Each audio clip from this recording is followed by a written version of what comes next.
Welcome to Lead with Clarity. This is a space for leaders who want to grow without losing themselves in the process. Each episode is a short reflection on leadership, influence, and the inner work that shapes how we show up for others. It's not hype, it's not noise, just clear thinking for the journey of leading well. Today's episode is entitled The Price of Good Judgment. Here we go. There's a quote that I really like, not because it's clever, but because it's uncomfortably accurate. Will Rogers said it best. He said, good judgment comes from experience, and a lot of that comes from bad judgment. He's not being cynical, he's being precise. We spend a lot of time in leadership circles talking about experience as a credential. Years in the seat, industries navigated, teams built, and yes, all of that matters. But Rogers is pointing at something most leaders quietly avoid. The experience that actually sharpens you is not the wins. It is the losses you were willing to sit with.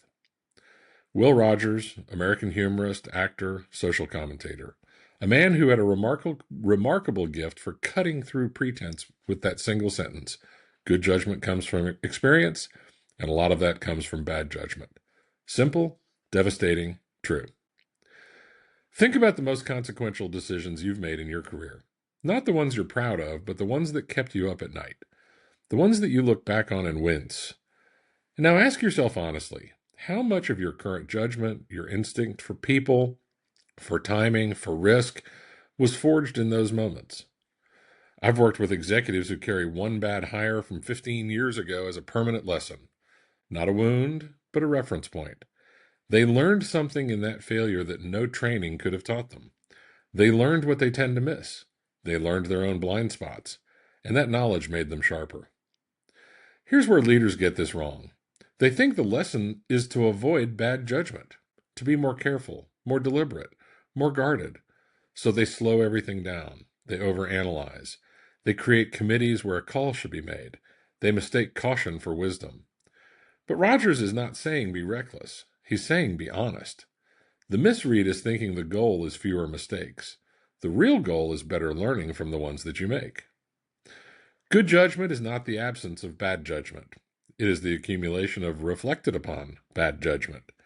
There's a meaningful difference between a leader who has made 10 poor decisions and learned from all of them, and a leader who has made two poor decisions and buried both. Years in the seat don't guarantee anything. Deliberate review does. The leaders who develop the sharpest instincts are not the ones who have been the most successful. They're the ones who have been the most honest. Honest about what went wrong. Honest about their role in that failure. Honest about what they would do differently. Most organizations and most leaders are far better at celebrating the win than studying the loss. We do after-action reviews when something fails spectacularly. We almost never do them for the quiet decisions that drifted sideways over months. And that asymmetry can be quite expensive. So here's what I want you to carry into this week. Think of one decision from the past year that you have not fully examined. Not the most dramatic one.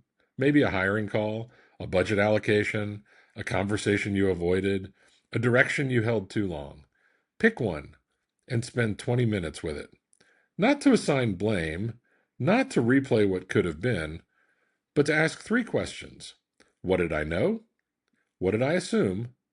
And what would I do differently now?